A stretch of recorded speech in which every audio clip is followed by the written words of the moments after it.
Hey, vinyl community, Jeff here. Long time no see.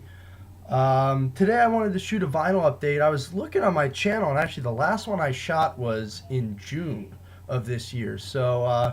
Yeah, it's definitely been a while, but as I'm sure we all know, life gets busy, and sometimes it's hard to do the things we love. But I'm back today, and the first order of business that I want to do in this vinyl update is give a big shout out and thank you to Eric Dust, who sent me a really cool box of records.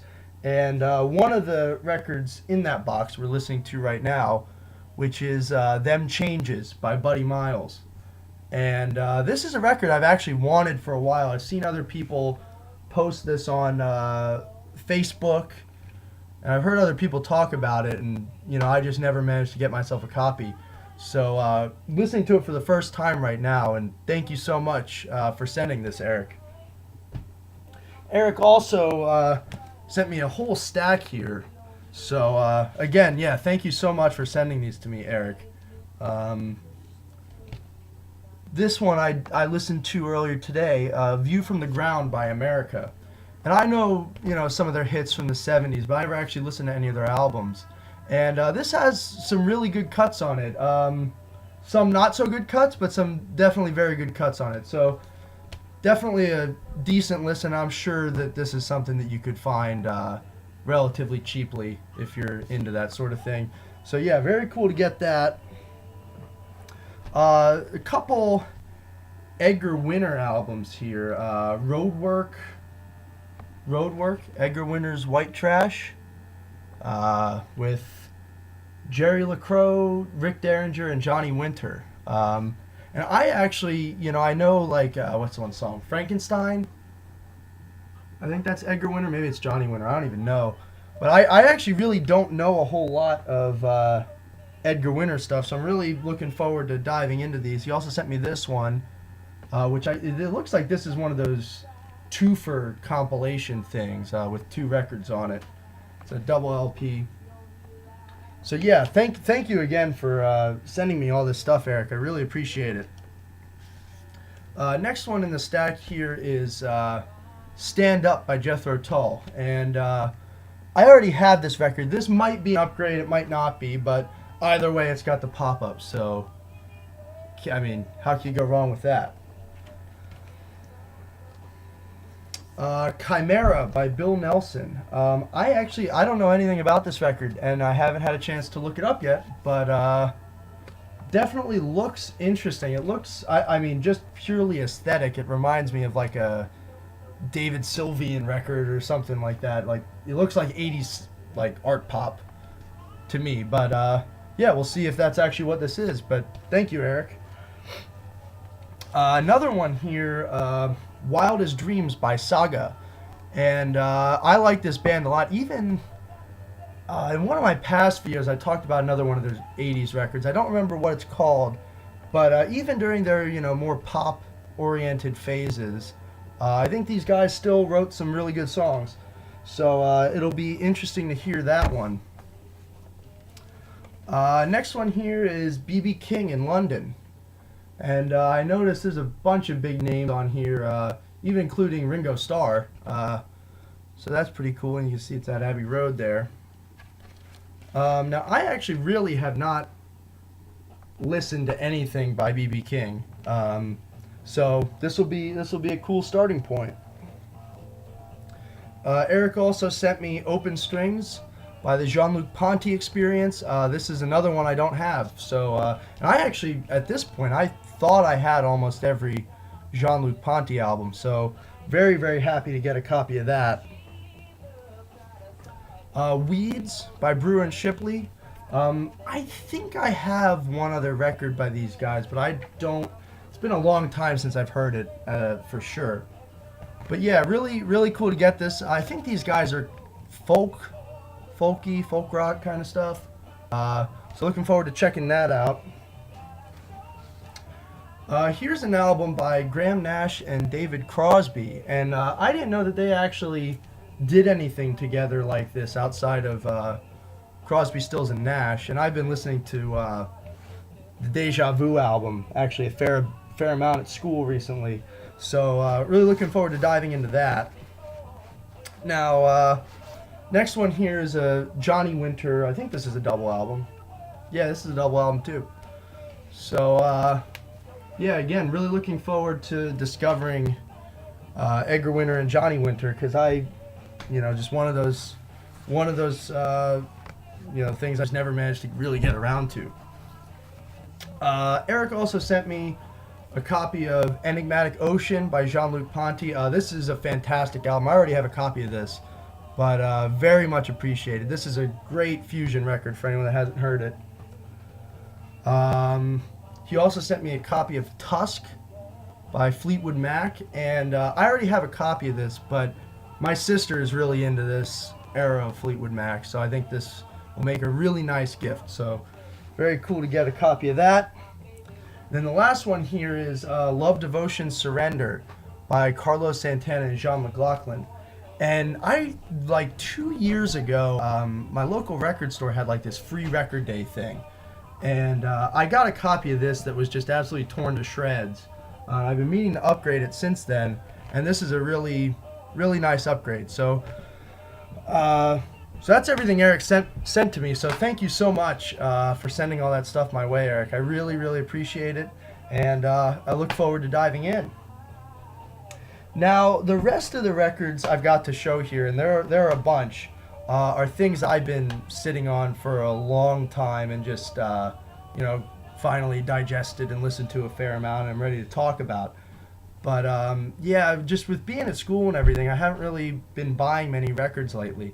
And I know, like, some people will not be, will not agree with me about this comment, but I got Spotify Premium, and I am having a blast with it. Vinyl's obviously my number one way to listen to music, but just being in a small room and only having a limited amount of space, it's really nice having Spotify Premium and being able to just listen to pretty much anything. It's really, really cool. So anyway, like I said, I haven't really been buying a ton of records lately, and a lot of these are ones I've had for a while but haven't shown yet. So without further ado, I'll go straight into them. First one here is Illumination by Elvin Jones and the Jimmy Garrison Sextet featuring McCoy Tyner. So if you're familiar with much jazz, you'll know that those three guys were all in John Coltrane's phenomenal quartet in the 60s. And yeah, this is a really cool record, just as you'd expect it to be. And especially for me, just as a drummer, Elvin Jones he's the man. So really, really cool to get a copy of that. Also got Journey in Satchidananda by Alice Coltrane featuring Pharoah Sanders. And this is like, deep, spiritual, avant-garde jazz kind of stuff. Really, really cool. Harp everywhere, kind of the very, passionate saxophone style of Pharoah Sanders, the overblowing and all that kind of stuff. Just really, really cool stuff. And if you like, the later period Coltrane, John Coltrane, or Alice Coltrane, I guess, you'll dig this. And this even has, I believe it does, yeah, Rashid Ali plays drums on this. And when Elvin Jones left Coltrane's group, Rashid Ali was the guy that played on all those subsequent albums. So really, really cool to get that. Another really cool record here, McDonald and Giles, both original King Crimson members, kind of left to go do their own thing. And this is a really, really nice record. It definitely has a Crimson vibe, but it also just is a little, maybe less dark, less serious, a little bit more playful, jazzy at times. Really great melodies. I like this album a lot, so very cool to get a copy of that finally. Sweetwater. These guys were a psychedelic group. And this is a good album. I mean, it's nothing totally to blow your mind, but it's got a lot of really solid moments, great musicianship. A bit like Jefferson Airplane, if I remember correctly. But yeah, cool stuff. Next one here, another jazz record, Enlightenment by McCoy Tyner. McCoy Tyner, again, of course, being in John Coltrane's group. And this is awesome. This is like, McCoy Tyner really doing the whole spiritual jazz thing. The Enlightenment Suite and Walk Spirit, Talk Spirit especially go really deep. And this is a live record. And Alphonse Mazzone on drums, just, oh my God. So really, really cool record here.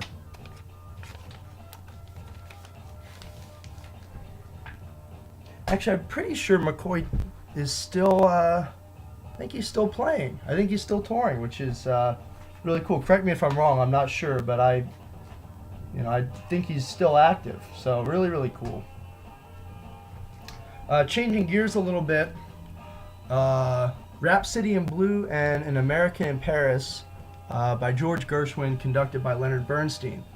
And Gershwin was something that I wanted to explore after getting into Brian Wilson's Gershwin album. I've been absolutely obsessed with Beach Boys, Brian Wilson stuff lately.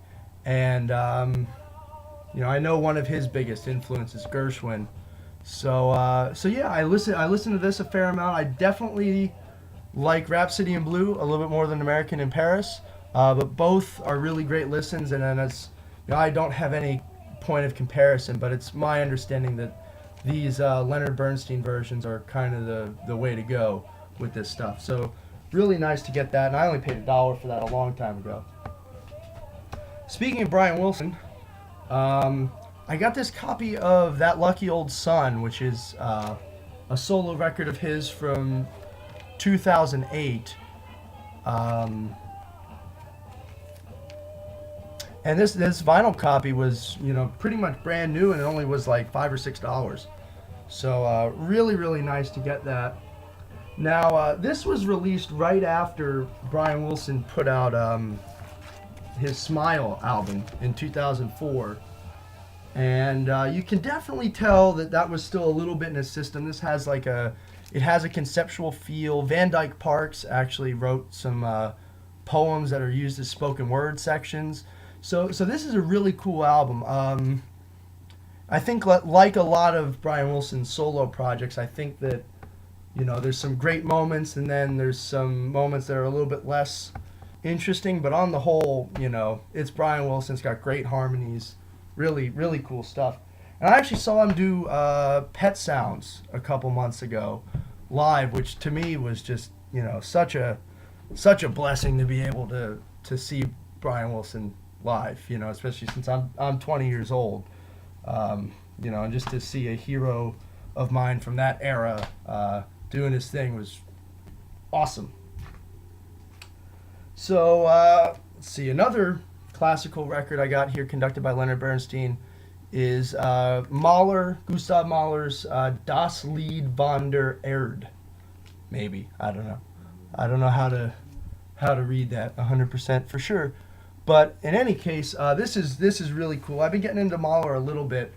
I listened to some of his symphonies on CD recently, and this I liked a lot. I think this is one of his song cycles. Would be what this is considered. But either way, it's very, very bombastic, very very cool stuff. And actually, to me, maybe it's just I'm a prog guy and I think that way. This to me brought to mind Magma in a lot of ways, minus the jazz and rock elements, obviously. But it seems to me that a lot of Christian Vander's music is very inspired by Mahler in a lot of ways. I'm going to flip this.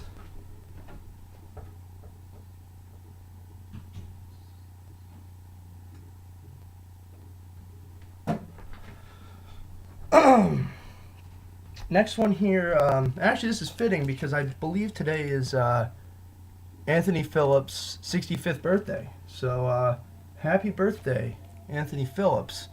And this is his Private Parts and Pieces #3 album, Antiques. And this is all, I think this is all like guitar duets. He did with,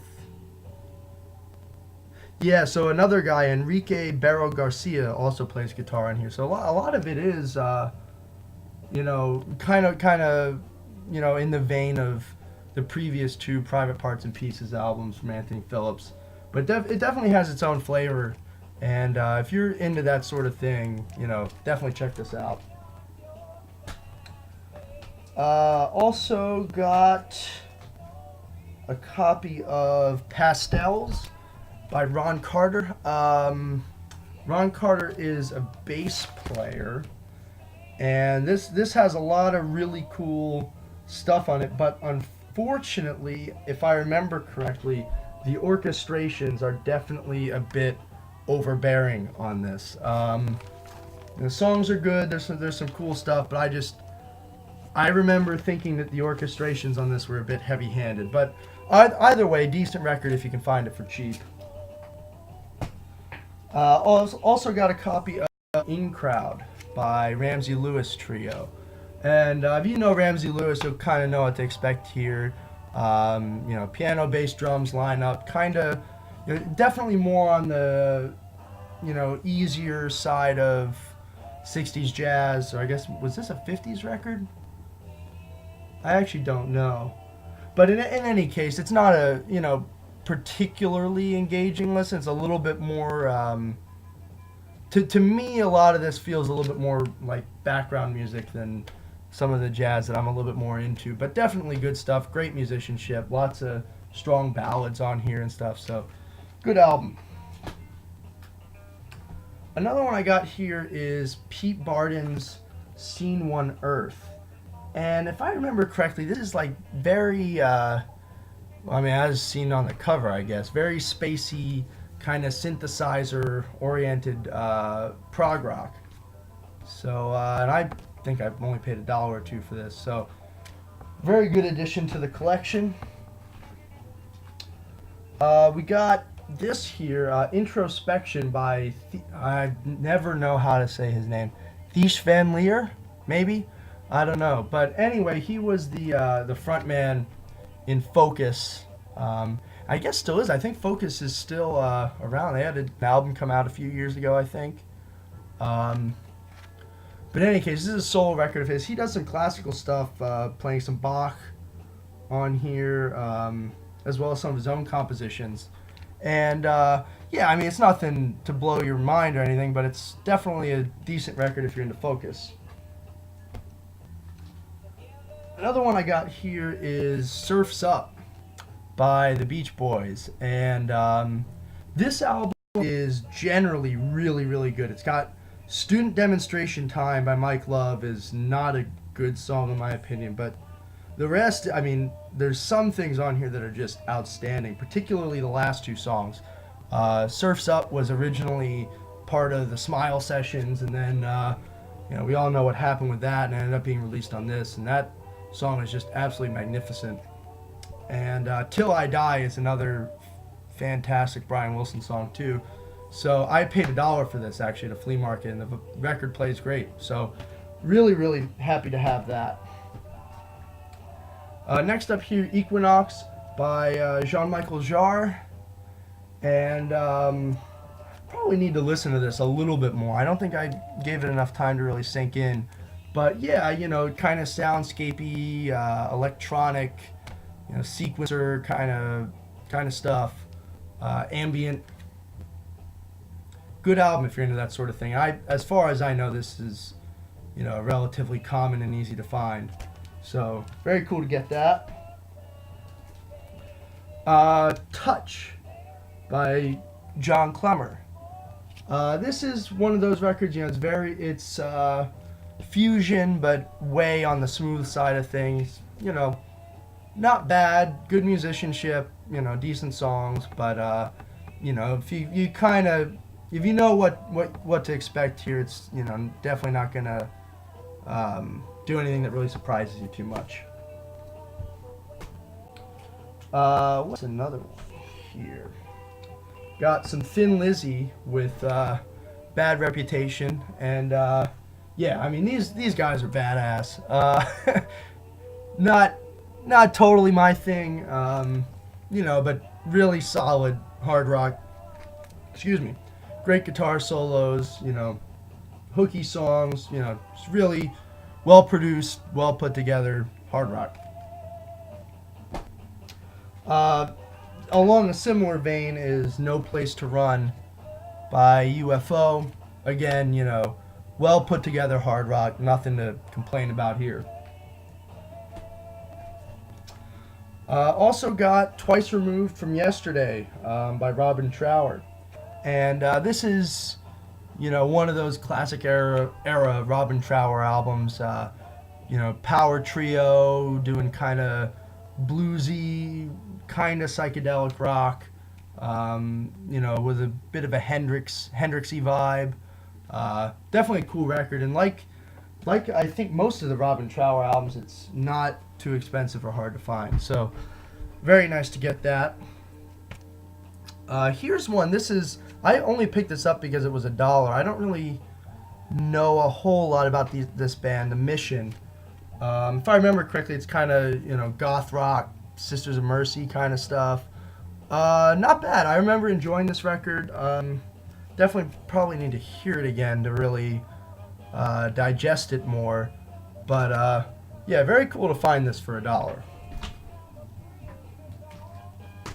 Now another one here is Everybody Out of Town by B.J. Thomas. And I got this for $1. I'm sure, you know, if you looked hard enough, you'd be able to find it for that same price too. But yeah, I don't know. I've definitely been a little bit more into pop lately. You know, I've just been really interested ever since I got into Brian Wilson. I've been a lot more interested in hearing, you know, well-written pop songs. You know, I guess I always was a little bit, but anyway, you know, this is a good album. Lots of good songs. You know, nothing to totally blow your mind, but just well-written songs and good stuff. Now, the next two here are both Rolling Stones records. And so first we got Some Girls. And then we also got Sticky Fingers with the zipper there. So I don't know if that means it's an, you know, original or who knows. But in any case, I still haven't been converted by the Rolling Stones yet. I've tried, and neither of these records really did much for me. You know, they're good rock albums, but I still haven't really figured out what the fuss is with those guys. But you know, solid albums. I'm definitely happy to have them around, and you know, give it another shot, and you know, see if it can grow on me a little bit. But as of yet, I still have not really been won over by the Rolling Stones. So, oh well. Another Thin Lizzy record here, Johnny the Fox. This one I liked more than the other one, Bad Reputation, that I showed. This record I liked a little bit more. And actually, if I remember correctly, I think Phil Collins actually plays somewhere on this. So, interesting little side note. But yeah, good record. Let's see what else we got here. Pyromania by Def Leppard. Picked this up cheap. I don't know. I mean, they're okay. It's just not really my thing. Decent songs. You know, if you like hair metal, it doesn't get a whole lot more definitive than this. But yeah, I don't know. It didn't do much for me. I also got From Mighty Oaks by Ray Thomas of the Moody Blues. And, you know, at the very least, this is worth having for that artwork. I mean, you know, it's just like those old Moody Blues records in the 60s. Really, really cool stuff. So yeah, this is a lot of this to me kind of felt like it was reject material from a Moody Blues record. Like there were good songs on here, but on the whole, I don't think it was nearly as strong as some of the Moody Blues records of that era. But in any case, definitely not a bad listen and worth it for the artwork alone.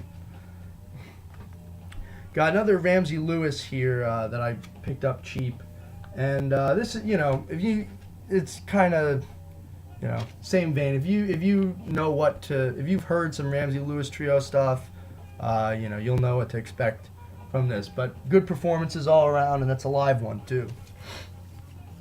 Also got Family by Hubert Laws. And this one gets a little smooth for me, but it's definitely not a bad record. Lots of great playing, and I think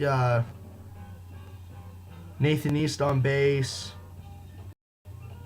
Yeah, so definitely really solid stuff. And I know it has some strings on it that are a little bit intrusive at times, but what are you gonna do? It's a jazz record from 1980, so that's kind of how it goes.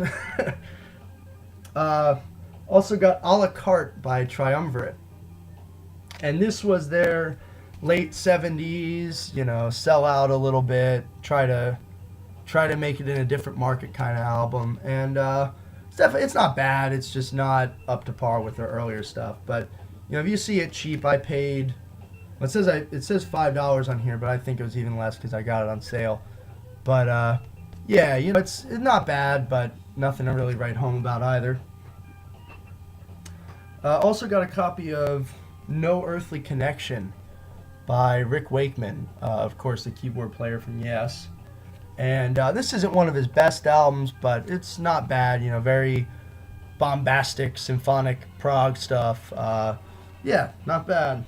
And you could probably find that pretty cheap, I would imagine. Got a couple, only a few more here, and wow, we're already at almost, or 27 and a half minutes almost, so this is going to be a longer video than some of my other ones. This was given to me by my friend Alden. If you've seen the Firth of Fifth cover on my channel, which that was my band in high school. We did a cover of Firth of Fifth by Genesis, and the guy who just totally nails the Steve Hackett guitar solo is Alden, and he gave me this record. So yeah, thanks Alden. Travels by Pat Metheny Group, and awesome stuff. I've really been getting more into Pat Metheny lately. It's funny, when I was a little bit younger, Pat Metheny to me just, I don't know, it sounded too smooth, too elevatory or something. I just never got super into Pat Metheny, and now, kind of getting a little bit older, I definitely understand why people like Pat Metheny so much. So very happy to get that. Got two Mingus records here. The first one is Let My Children Hear Music. And correct me if I'm wrong, I'm almost certain I remember reading somewhere that Mingus considered this one of the best, or maybe even the best album he ever made. And it's understandable. I mean, this album is just awesome. Very, very, it's big band, but very, very progressive, very, like, classically composed, just very unique, very Mingus. You would never listen to this and think this was anybody other than Charles Mingus. And this came out in '72, and he was, by that point he'd been on the scene for a while, and he was still putting out albums that were this good. So really nice to get a copy of that.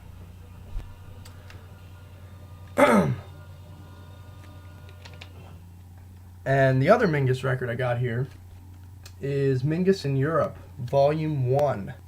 So I will have to keep an eye out for the other volumes, because this is really cool. And Eric Dolphy is a boss on here, of course. And I mean, this contains, the version of Fables of Faubus on here is like 37 minutes.